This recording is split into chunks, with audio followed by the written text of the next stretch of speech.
예, 저는 이름은 차기율이고요. 그리고 1961년도에 사실 태어난 곳은 경기도 화성입니다.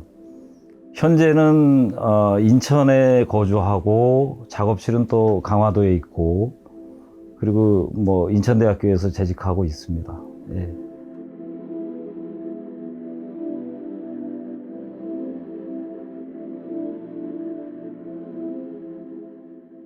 80년대 기억이 되게 강하게 남아 있는데 인천에 전철을 타고 인천에 이렇게 접어들면은 되게 어두웠어요. 도시가 어둡고 컴컴하고 뭔가 빈곤하고 이런 인상들이 남아 있어요. 지금도 경인공업 벨트라는 것이 뭐 국가의 기간 산업이었고 그때 당시에는 그러다 보니까 또 굉장히 공장이 많았죠. 인천 지역에 공장이 많았고 또 부두라는 조건이 그 어떤 부두 노동자, 고단한 삶, 뭐 이런 것들이 이제 연상이 되고, 제가 관심을 가졌던 거는 그 후에 이제 생태학적인 문제였어요. 사실은 우리가 이제 그 갯벌이라는 문제에 제가 천착을 하다 보니까 뭐 태어난 것도 또 갯벌에서 태어났고 갯벌의 아들이기도 하고. 근데 이제 그 갯벌이 주는 그 풍요로운 자산 그리고 생산성 이런 거에 또 주목하게 되고 또 그 생태학적으로 보면은 그 뭐 사실은 이제 강이라는 것이 뭐 조그만 뭐 샘물에서 출발해서 내를 거쳐 뭐 강으로 가고 강은 다시 바다에 도달하죠. 근데 그런 어떤 여정을 통해서 정화되고 순화시키는 어떤 그런 어떤 절차적인 최종의 장소가 아닌가 갯벌이라는 것이 다시 환생하게 하는 광화에 간 이유도 뭐 딴 이유 때문에 간 게 아니라 갯벌 때문에 간 겁니다. 그러니까 고향의 기억을 갖고 있는 곳이 내 생활 반경에서 가장 가까운 곳이 어딜까 이런 걸 찾게 되었고 그것이 이제 적절한 장소가 강화다 이렇게 결론을 내리고 강화에 이주하기로 결심했던 것도 거기에 원인이 있습니다.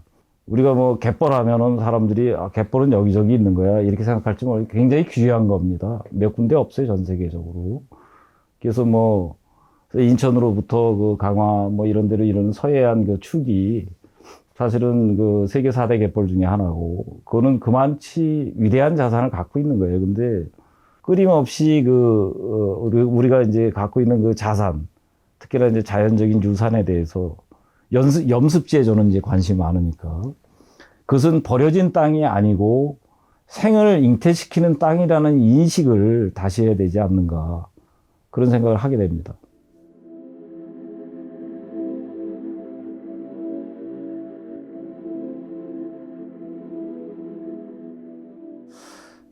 80년대 상황을 얘기하면, 굉장히 복잡하고, 가슴 아픈 일도 많았고, 어, 상당히 어떻게 보면 좌절하기도 하고, 굉장히 복잡했던 상황이었던 것 같아요. 그러니까 이제 제가 85년에 대학을 졸업하게 되는데, 그때 이제 소위 얘기해서 이제 엄청난 독재 시대였죠, 사실은. 그러다 보니까 이제 민중미술이라는 그 미술의 형태들이 태동하기도 했고, 제가 처음에 그 민중미술 관련해서 전시를 본 게 아마 제3미술관이었던 것 같아요, 지금 기억에. 제3미술관에서 삶의 미술전이라는 걸 봤습니다, 처음에. 그게 이제 80년대 초였는데 아주 초였죠. 그리고 이제 그 후에 이제 뭐 현실과 발언 창립전도 있었고, 그 다음에, 뭐, 두렁이라든지, 아니면 여기 인천에 물론 많은 인천 연고를 두신 작가 선생님들이 참여했던 임술연전이라든지, 그런 현장들을 실제로 이제 전시장을 다녔죠. 그러면서, 우리가 가야 되는 지향이 무엇이어야 되느냐에 대해서 되게 고민을 심하게 했던 것 같아요. 그런 질문을 많이 받아요, 제가. 왜냐하면, 당신은 왜 민중미술에 이렇게 적극적으로 가담하지 않았느냐, 이런 질문을 많이 받습니다. 어떻게 보면 그것이 갖고 있는 그 시대적 사명, 뭐 이거에 대해서 반기한 것 같기도 하고, 일종의 그 부채 같은 거를 갖고 살아간다. 뭐 이런 느낌도 있어요, 저에겐. 근데 그 예술의 행위, 실천적 행위로서의 어떤 그 민중미술을 바라보는 입장이 좀 달랐어요, 제가. 저도 뭐 당연히 그 시대적인 그 아픔이나 이런 거에 공감을 했고, 또 저항하려 했던 사람 중에 하나고, 하지만 이제 그 미술, 예술이라는 영역 속에서의 그 뭐라 그럴까요? 예술적 언어? 그걸 구현하는 방식에 대해서 이렇게 공감을 못 했습니다. 그런 어떤 그 민중미술이 갖고 있는 어떤 성격, 뭐, 그거와 제가 갖고 있는 기질, 그것이 잘 맞지 않았던 것 같아요. 그래서 좀 어떻게 보면 우회적, 그러니까 이제 다른 방식으로 어떤 저의 아픔, 그 다음에 시대적인 어떤 아픔을 표현하려 했던 것. 그러니까 이제, 넓게 보면 그것도 하나의 민중미술의 범주 속에 들어갈 겁니다. 제 초창기의 그 80년대 작업들이 다 어떤 그런 이미지를 가지고 있습니다. 근데 이제 적극적으로 그런 운동에 뛰어들거나, 뭐 그들과 같이 어떤 의견을 공유해 가면서, 작품 활동을 하지는 않았습니다. 그런 특징이 있고요. 1985년도에 저희가 졸업하면서 저희 동기들이 그때 이제 뜻을 같이 하고 우리가 이렇게 소멸돼야 되는 것인가, 우리의 의미는 무엇인가, 그런 회의들이 있었던 것 같아요. 그래서 서울을 중심으로 봤을 때는 아주 변방이라고 할 수 있는 인천, 그것도 또 제가 또 인천대학 1회입니다. 1회이기 때문에 1회 졸업생이기 때문에 전혀 알려지지 않은 학교의 그 졸업생의 입장이었는데, 그래서 작품 활동을 하고 싶은데 어떻게 해야 되는가. 그래서 만들게 된 것이 작업동인 1984라는 것이었어요. 그래서 뭐 한국미술의 최전선전이라든지 뭐 이런 형식들의 전시들을 기획하면서 조금 어떤 설치미술, 그리고 또 이제 다른 어떤 형식의 실험, 그런 걸 시도하려고 적극적으로 노력을 하게 되거든요. 그래서 이제 그때 당시에 아마 작업동인전도 그런 형식들의 어떤 이야기들을 받아들이는 형식의 연장선상에서 우리가 이제 그 그룹 활동을 시작하게 됐고, 물론 이제 작가들의 면면을 보면 지금 현재 이제, 그때 활동했던 작가 중에, 물론 저도 있었고, 포르노그래피, 그러니까 여고생 포르노그래피로 사회적 문제를 일으켰던 최경태 작가가 이제 저희 동기입니다, 사실. 만약에 그때 그러한 우리가 그룹 운동을 안 했으면은 아마도 오늘날 기억되지 못했을 것이다. 그리고 어떤 활동의 지평을 넓히는데 대단히 장애가 많았을 것이다. 이런 생각이 들고, 그때 당시에 많은 물론 씬 자체가 미술계의 씬 자체가 좁잖아요. 그때 당시에. 그러다 보니까 웬만한 그룹전을 해도 모든 중요한 분들이 많이 찾아왔어요. 그때 당시에는 많이 찾아다니고 보는 시기였기 때문에. 그래서 그런 걸 계기로 돼서 다른 어떤 전시라든지 다른 어떤 갤러리라든지 이런 데 연결이 많이 될 수 있는 계기가 됐었습니다. 그리고 청년미술관을 중심으로 했던 청년 작가에서 운영했던 청년미술관은 그나마도 그 어떤 지방이라든지 혹은 그 폭넓은 그 수용의 체계를 보여줬던 곳이었다고 저는 지금 생각합니다. 그래서 이제 그곳을 중심으로 활동할 수밖에 없었죠. 그러니까 그걸 통해서 이제 각각 우리가 5명이 이제 처음에 출발을 했는데, 그래서 8회인가 지금 기억하기로는 8회 정도까지 전시를 하고 1988년에 이제 해체하게 됩니다. 그래서 그 전시는 인천에서도 저희가 한번 했습니다. 인천 공보관인가?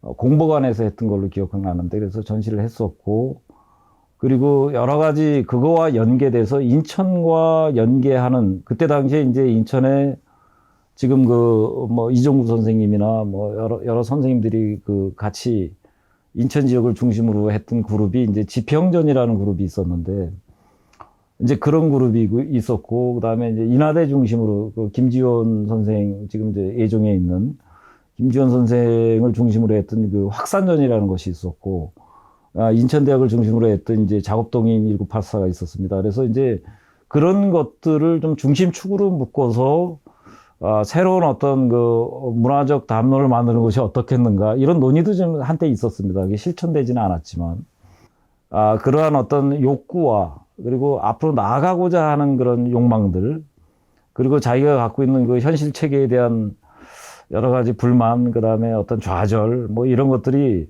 우리가 정말 적극적으로 어떻게 능동적으로 개척해야 되는가.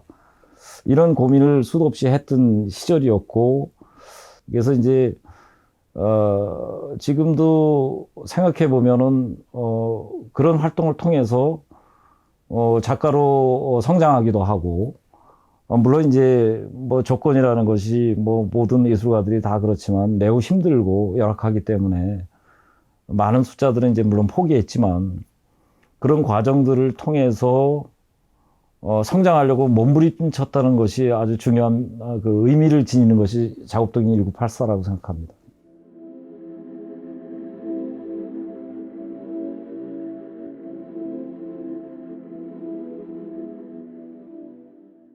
배낭을 메고 한 달 동안 이제 유럽을 여행하게 되는데 그때 당시가 아마 1993년인가 그랬던 것 같아요. 지금 생각해 보면은. 근데 그때 유럽을 여행하면서, 굉장히 많은 걸 느꼈습니다. 그리고, 내 것이라는 게 무엇인가? 나의 것이 뭐지? 나의 옷이 뭐지? 이제 내가 혹시나 남의 옷을 입고 사는 건 아닐까? 뭐 그런 생각도 하게 됐고,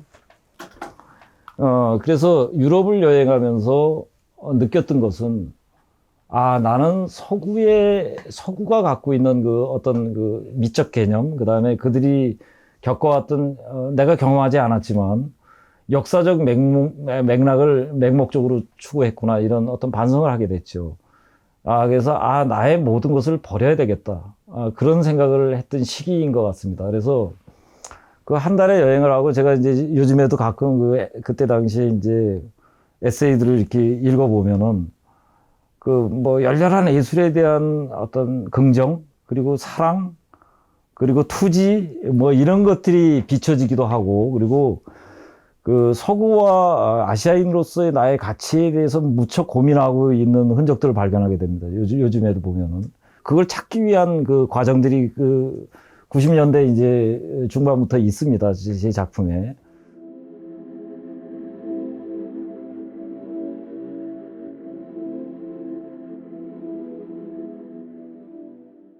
버몬트의 기억은 지금 생각해 보면 모르겠어요. 저는 되게 그 고무적으로 받아들인 것은 그게 시각 예술가만을 위한 공간이 아니었습니다. 그러니까 거기에는 뭐 라이터도 있고, 그다음에 뭐 페인터도 있고, 스컬프처도 있고, 여러 가지 그 다양한 그 매체를 다루는 프린터도 있고, 그래서 이제 그런 복합적인 그 영역들, 그러니까 이제 또 되게 재밌었던 거는 일주일에 한 번씩 그 비지팅 아티스트가 있어요. 그래서 이제 라이터가 오기도 하고, 뭐 어떤 페인터가 오기도 하고 그러는데 그 사람들이 아주 저명한, 미국 내에서 굉장히 저명한 방문예술가들이 있어서 그 사람들이 이제 세미나를 하고, 프레젠테이션을 하고, 또 이제 자기 작품에 대한 프레젠테이션하고, 또, 입주 작가가 원하면은 그 작업실에 방문하고, 그래서 같이 이제 그 자기 작품에 대해서 토론할 수도 있고, 그런 기회를 제공하는 거. 그게 되게, 굉장히 좋아 보였어요. 그때 당시에. 이 가치 있는 것이다. 그런 여러 가지 환경들, 그리고 미국의 그 작가들뿐만이 아니고 전 세계에서 온 많은 그 예술가들하고 이제 혼합이 되고, 그리고 그 다이닝 룸이 아주 잘 돼 있어서 또 이제 뭐 식사도 제공이 잘 되고, 그래서 이제 또 풍광이 너무 아름답고, 단풍나무 숲에 쌓인 그 캠퍼스 그 맵 자체가 너무 아름답고, 그래서 이제 그런 것들을 경험하고 하면서, 내가 어떻게 살아야 되겠는가. 그리고, 내 지평, 그러니까 삶의 지평을 어디다 둬야 되겠는가. 그래서 그런 생각들을 많이 하게 됐고, 한국에 돌아왔죠.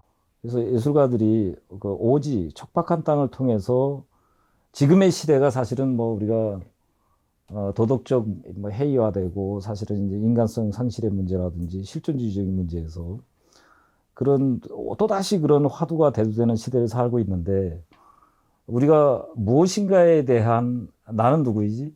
난 뭐 하는 사람이지? 진지한 성찰의 기회가 없다, 지나치게. 그러니까 그걸 예술가를 통해서 그런 것들을 성찰하고 하면서 우리가 새로운 가치에 대한 어떤 도전, 뭐 그런 것들이 필요한 시기가 아니냐. 제가 이제 그런 얘기들 많이 했습니다. 그래서 이제 그럴 때마다 이제 그런 얘기를 했죠. 예수와 이제 마호met 얘기를 많이 했어요. 그들이 왜 척박한 그 사막을 헤매고 다니고 거기에서 깨달음을 얻게 되느냐. 왜 부다가 왜 보리수 나무 아래서 그 고통 속에서 깨달음을 얻느냐. 그건 환경이 주는 여러 가지 그 뭐 신의 음성이랄까? 일종의 그 초월자아적인 어떤 이야기들이 존재하는 것이다. 그렇기 때문에 우리도 과감하게 그런 프로젝트에 참여하고 거기에 관심을 가져야 될 때다. 이런 얘기를 많이 했습니다. 그래서 뭐 노마딕 프로젝트에 관련된 것들은 그 후에도 이제 몽골 작가들을 이제 초청해서 제주도에서 같이 한 보름 정도 외교통상부하고 그다음에 한국예술위원회가 같이 이제 주관해서 한 그 프로그램이 있었고, 그리고 그 후에 이제 호주에 이제 2015년인가요? 다시 또 이제 그 호주의 중앙 사막에 가게 됐습니다. 그래서 호주에 가서 느낀 거 참 많습니다. 제가 슬프게 느꼈던 건 이제 애버리진에 관한 얘기들입니다. 그러니까 이제 호주 원주민들이 겪었던 그 슬픈 역사. 그러니까 인상 깊었던 거는 막 사막도 사막이지만 그 풀도 있을 거 아니에요? 풀도 있고 덩굴나무도 있을 거고. 근데 다 그렇게 검게 불타 있어요. 불을 질러요. 그래서 난 왜 저러느냐 그랬더니 그게 일종의 이제 호주 원주민들이 갖고 있는 뭐 일종의 행사 같은 건가 봐요. 그래서 이제 그라스 파이어라고 얘기를 하는데, 그러니까 불을 지르는 거예요. 그러니까 어떤 초지에 이제 불을 붙이고, 그래서 검붉은 그 철분이 굉장히 많기 때문에 땅이 빨갛습니다. 호주의 그 중앙 사막 가면은. 그러니까 그 느낌이 매우 충격적으로 오기도 하고 생소하기도 하고, 물론 이제 남반구의 그 수많은 별들은 뭐 너무 감동적이지만 밤에 개인적으로는 이제 시간이 너무 없고, 굉장히 바쁘고, 항상 쫓기고, 스케줄이 너무 빡빡해서 나의 시간, 내가 온전히 소유하고 고민할 수 있는 시간이 너무 줄어들고, 그거에 대해서 가슴이 아팠는데, 그런 데 가서 좀 치유도 하고, 사실은 이제, 다시 마음을 다잡고, 돌아올 수 있었고, 또, 작품에 대한 생각도 더 넓고 깊어지지 않았는가. 그래서 지금도 사실은 이제 기회가 되면 작은 그러니까 뭐 레지던시 개념의 프로젝트는 많이 했습니다. 그 후에도 토양의 어떤 그 지형의 어떤 저변을 넓히고 살고자 하는 것은 지금도 변함이 없습니다.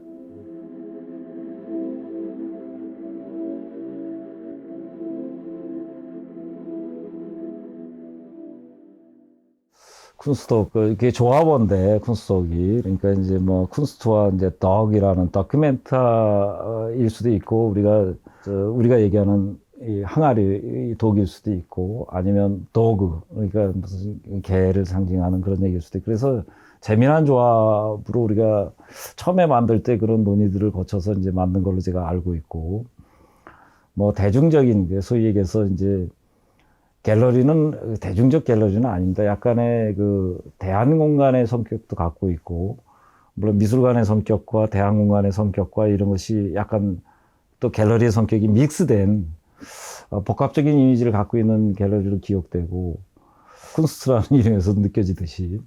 그래서 이제 그 독일의 어떤 독일이 갖고 있는, 독일에서 공부하고 그들이 거기 그 문화 속에서 체득했던 방식들, 그리고 그런 어떤 뭐라 그럴까요? 그 독일적 작품의 유형이라고 그럴까? 뭐 그런 거에 좀 관심이 있었던 것 같아요.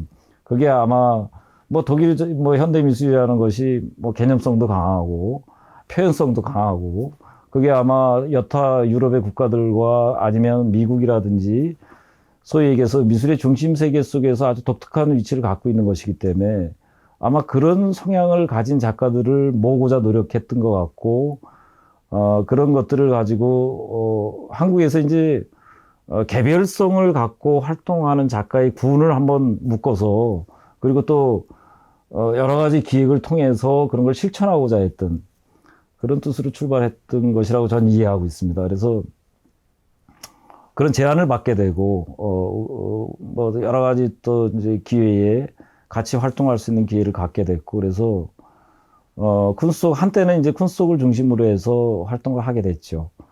또 활동을 하면서, 여러 가지 우여곡절이 많습니다. 그러니까 이제, 운영진이 민주적 어떤 토론의 과정을 거쳐서 모든 것을 결정하는 시스템이었기 때문에 그리고 또 이제 오너가 그거에 대해서 관대했고 상당히 관여하지 않고 그런 형식을 갖고 있었고 또 이제 쿤스 속에서 여러 가지 이제 파티 문화가 상당히 발달했었는데 그러다 보니까 수없이 많은 그러니까 지금 와서 생각해 보면 그때 당시 학생이었던 분도 있고 뭐 대학원생도 있었고 아주 초보 이제 시작하는 막 미술 이론가들 뭐 기획자들도 있었는데 그분들이 다 훌륭한 사람이 됐어요. 지금 거기에 모여서 같이 어울리고 했던 사람들이 이름만 되면 다 아는 사람들이 됐습니다. 이제는 지금도 좀 그립죠. 지금도 그리운데 그게 이제 여러 가지 조건 뭐 여러 상황에 의해서 사업이 잘 안 됐어요. 김수석 고문이. 그래서 이제 문을 닫게 되고, 또 뿔뿔이 또 자기의 역할을 찾아서 헤어지게 되고, 그래서 오늘의 상황이 이르렀는데 굉장히 의미 있는 미술의 어떤 단체는 아니지만 하나의 유형으로서 남지 않았는가 그런 생각을 합니다.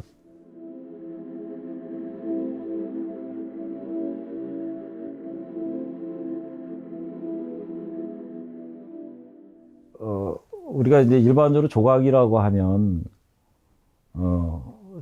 전통적인 조각이라고 하면은 이제 뭐 우리가 브론즈를 떠올릴 수 있고 뭐 대리석을 떠올릴 수 있고 철을 떠올릴 수 있고 그건 좀 확대된 개념이지만 나중에 그런 어떤 뭐 나무 이제 목각 같은 걸 떠올릴 수도 있고 그런데 그러니까 소위 얘기해서 이제 전통의 조각의 개념을 벗어난 방식 그러니까 다시 얘기해서 이제 뭐 그것도 포스트모더니즘의 어떤 생각과 어떤 조류와 같은 생각일 수도 있는데 좀 해체적인 방식이라고나 할까요? 그래서 설치적 성향이 상당히 강조된 작업이었죠. 그래서 아주 재료들도 단순합니다. 그냥 나무, 그 다음에 이제 흙이에요. 나무, 그것도 뭐 특별한 나무가 아닙니다. 우리가 일반적으로 이런 어떤 산이나 이 가로 같은 데 감벌할 때 나오는 그런 나무 파편들하고 그 다음에 그것을 캐스팅해서 다시 흙으로 떠내서 테라코타화한 그러한 형식을 두 개를 뭐 이렇게 마주보게 설치했던 작품들이에요. 어떤 구조 속에. 사실은 그 작품들이 많은 계기를 만들게 돼요, 나중에.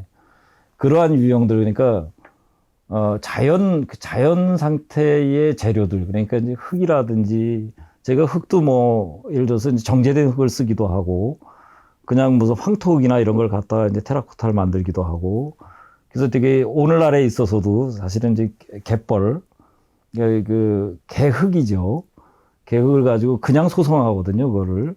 그러한 재료가, 다시 이제 작품으로 화하는 과정들, 그런 거에 중점을 두고 작업하게 된 어떤 계기였다고 생각합니다, 그 작품이.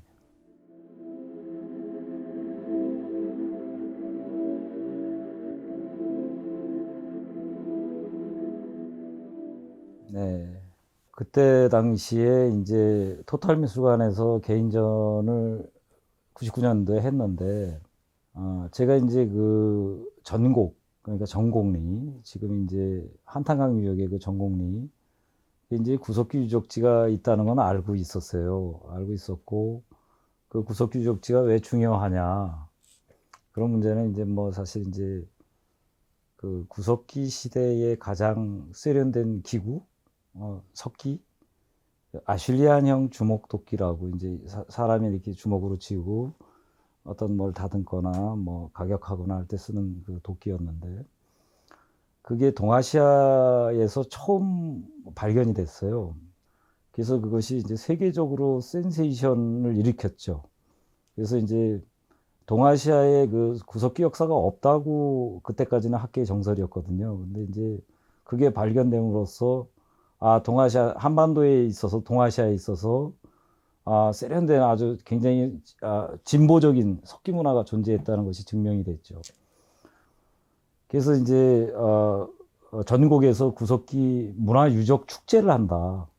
설치 미술 축제를 한다. 그래서 같이 하면 어떻겠느냐 이런 제안을 받고 전국에 가게 됐죠. 전국에 가게 됐고 이제 물론 이제 그게 이제 초창기였어요, 아주. 근데 그 재미있었던 거는 내가 이상하게 그 전국에 가면은 에너지를 얻는다는 느낌을 받았어요. 그러니까 뭐 선사시대 사람들, 그다음에 강가를 거닐거나 혹은 그때 당시에는 이제 황토밭, 이제 그 밭들로 이루어져 있었으니까 황토길을 걷거나 혹은 뭐 발굴의 현장들, 그러니까 시험 피트를 팠거나 뭐 대규모 피트를 그 시험적으로 이제 실험적으로 보여주기 위해서 판 피트들도 있는데 지금도 있습니다 가면은. 그러니까 이제 그런 것들을 보면서 그게 오랫동안 사실 이제 1978년부터 발굴이 시작된 거니까 1차 발굴, 2차 발굴, 3차 발굴해서 계속 지속적으로 발굴을 진행해 온 곳이거든요, 그것이. 그래서 그 길을 걷고 하면서 이제 뭐 일종의 이제 제가 이제 석기인과의 그 접신을 하는 그런 느낌을 받았어요.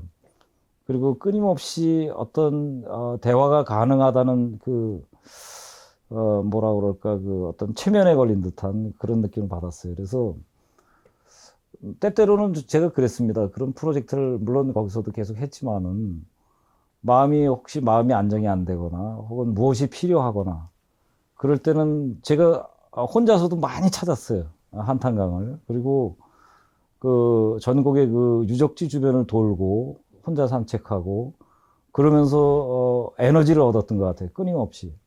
그게 이제 첫 번째 그 어떤 그런 거에 관심을 갖게 된 이유이기도 하고.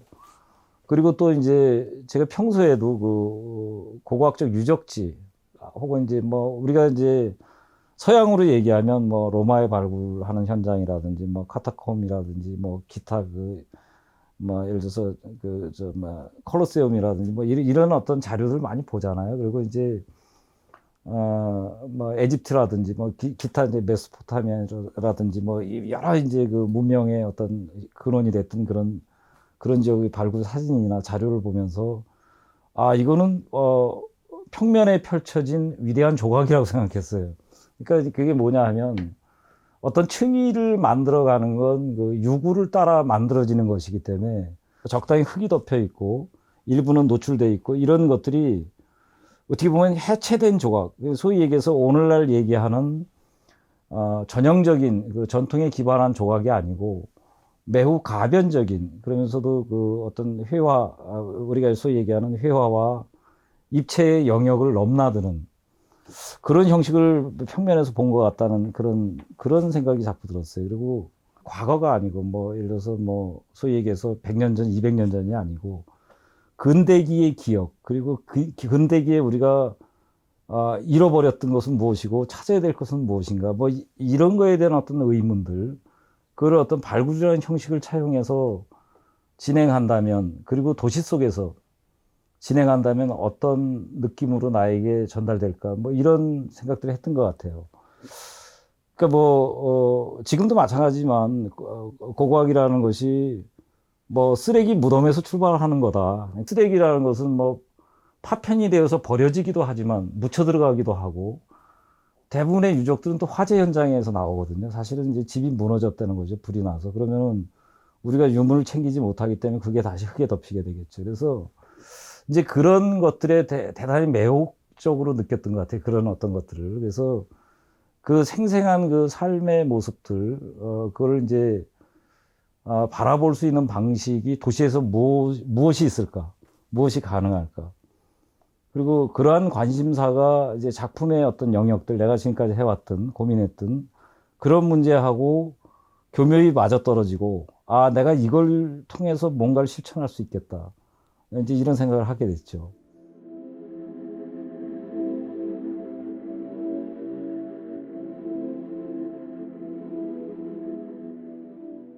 그래서 이제, 최초로 발굴을 시작한 건 그 이후입니다. 한참 후에 얘기가 되는데, 그때 이제 그런 2000년대 이제 초가 되겠죠. 2000년대 초에 그런 생각을 하게 되고, 실제로 그걸 실천한 것은, 최초의 실천은, 지금 이제, 창성동이죠. 정확히 얘기하면. 영추문이라고 있는데, 영추문 그 맞은편에 보면은 지금 현재 보안여관이라고 있습니다. 근데 이제 보안여관은 이제 1942년도에 만들어진 여관이고, 그러니까 뭐 역사가 이렇게 뭐 적산가옥임에도 불구하고 일제 그 만행기에 그 어떤 전반기나 중반기에 만들어진 건물은 아니고 후반기에 만들어진 건물입니다. 그래서 그게 이제 여관의 기능을 했던 그 보안여관이라는 여관이 있었고 이름이 재밌죠. 그리고 그 뒤편에 이제 한옥이 한 채 있었어요. 덧붙여서. 근데 그 한옥을 이제 발굴할 기회를 갖게 됐어요.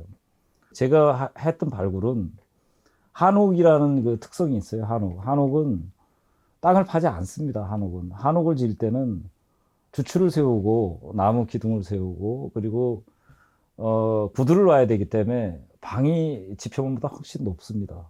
그래서 뭐 천장이 낮은 이유도 그런 이유가 있을 거예요. 그래서 외부의 흙을 유입시켜서 건축을 하는 것이지 뭐 지금처럼 기초를 파거나 그런 것이 아니기 때문에 지표면까지의 발굴입니다. 그러니까 거기에는 이제 그 시대를 대변하는 여러 가지 그 쓰레기 혹은 그 어떤 목재 파편 그다음에 뭐 도자기의 파편 기타 뭐 음식물들의 그 여러 가지 그 유형들 그 파편들 뭐 그런 걸 통하거나 뭐 서류 종류 그다음에 비닐 종류 뭐 이런 것들을 통해서 그 시대를 유추하고 그 시대의 어떤 생활상이라든지 그 어떤 그 사람들이 지냈던 여러 가지 이야기들을 가설을 통해서 그건 뭐 정확한 건 아니지만 가설을 통해서 복원하고 또 그 여러 가지 그 창이라든지 창틀이라든지 뭐 이런 것들의 오브제를 이용해서 내 나름의 그 어떤 그 작품을 제작한다든지 혹은 그걸 고고학적 방식의 그 발굴의 그 과정을 통해서 그러한 발굴된 것들을 전시한다든지 혹은 그 드로잉하고 기록하고 에세이를 쓰고 뭐 이런 과정들을 하게 됐죠. 그때까지도 제가 이제 뭐 고고학을 제가 공부한 것도 아니고 보편적으로 보면은 그냥 문화사 그다음에 어떤 사회사, 문화사회사 정도, 그리고 뭐 일베 사항이라든지 뭐 역사적인 거, 이거는 이제 우리가, 뭐 여러 가지 교육이나 기타 어떤 흥미에 의해서 체득한 것이지만 그런 체험을 통해서 내가 좀 더 실질적으로 어떤 삶의 본령에 가까이 다가갈 수 있겠구나. 이제 그런 신호탄이 됐던 건 사실인 것 같습니다. 그때. 그리고 자신감도 얻었고, 이것이 미학적으로도 이러한 유구를 보여주고 내가 재해석하는 방식이 물론 영원하다는 가치에 부합하지는 않지만 기록으로 남고 끝나는 것이지만 매우 가치 있는 일이다. 그런 것들을 상당히 느꼈던 점이 있었죠. 사실은 이제 보안여관에서 그 보안여관 그 뒤에 한옥을 발굴하고 그러고 나서 거기에 멈췄느냐 그렇지는 않습니다. 그 이후에 한 10여 차례 발굴을 더 진행했습니다. 그래서 인천에도 몇 군데를 발굴했고 배다리 쪽에도 발굴을 했었고, 그 다음에 여기 저 신기시장 근처에도 발굴을 했었고, 그 다음에 또 제가 태어난 곳, 고향의 그 집의 뒷마당을 발굴하기도 했고, 그래서 그 지점의 어떤 지점과 지점을 잇는 행위를 통해서 나는 과연 또 무엇인가, 이런 거에 대한 것들을 규명해 보고 싶은, 그러니까 내 삶의 여정을 따라서 발굴을 했다고나 할까요? 그래서 그런 어떤 될 수 있는 대로 그런 기회를 놓치지 않고 발굴하고 참여하고 그리고 또 한편으로는 뭐 몇 년 전에 한 2년 전쯤 됐나요?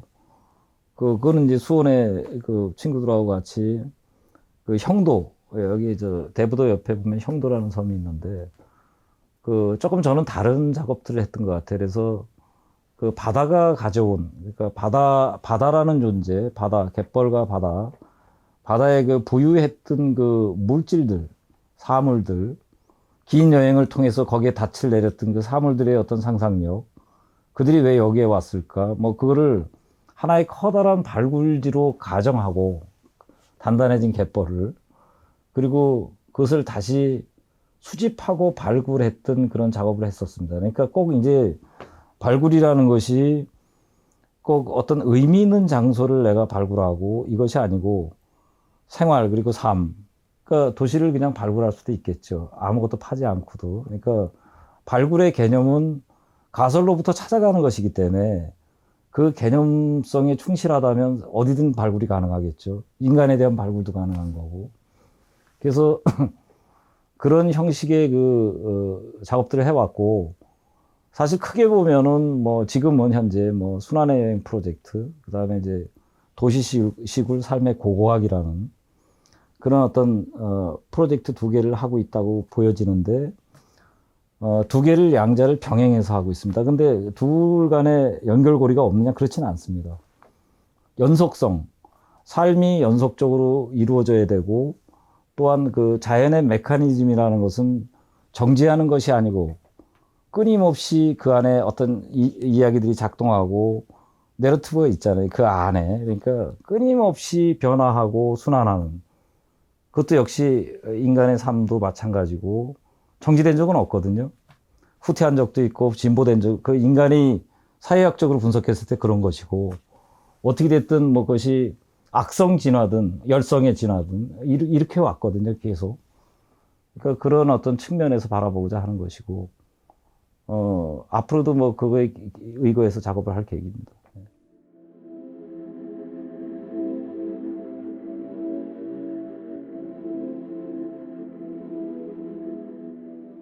순환의 여행 그 프로젝트를 2004년부터 제가 진행한 걸로 제가 기억하는데, 순환의 여행, 뭐 방주와 강목 사이, 뭐 사람들이 많이 물어봐요. 그러니까 방주라는 것은 사실은 이제 노아의 방주입니다. 노아스 아기죠. 그러니까 그래서 이제 성서에 나오는 구약 성서에 나오는 구약에 나오는 이제 노아의 방주를 모티브로 삼은 건데, 그렇다고 해서 제가 열렬한 기독교인이거나 뭐 그 그리스도교적인 입장에서 그걸 숭상하기 때문에 그걸 가져왔느냐? 그거 절대 아닙니다.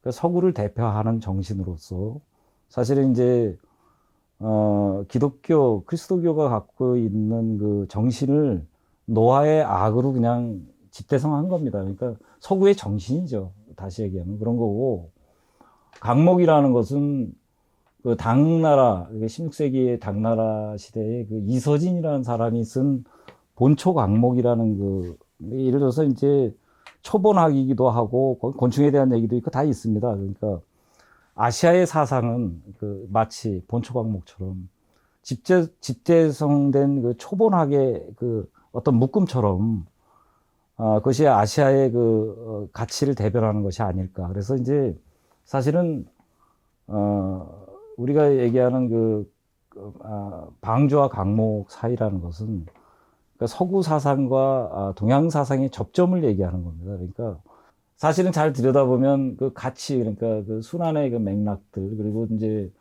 우리가 이제 뭐 오행의 그 이야기들 이런 것들이 다 담겨 있거든요, 그 안에. 그래서 그 대단히 그 아시아적인 가치를 서구적인 어떤 관점 그것과 서구를 뭐 부정하거나 이럴 수 없는 세계를 살고 있기 때문에 그 어떤 접점에 우리가 어떻게 서 있는가, 그리고 어떻게 보여지는가, 그리고 내 얘기를 어떻게 전달할 것인가.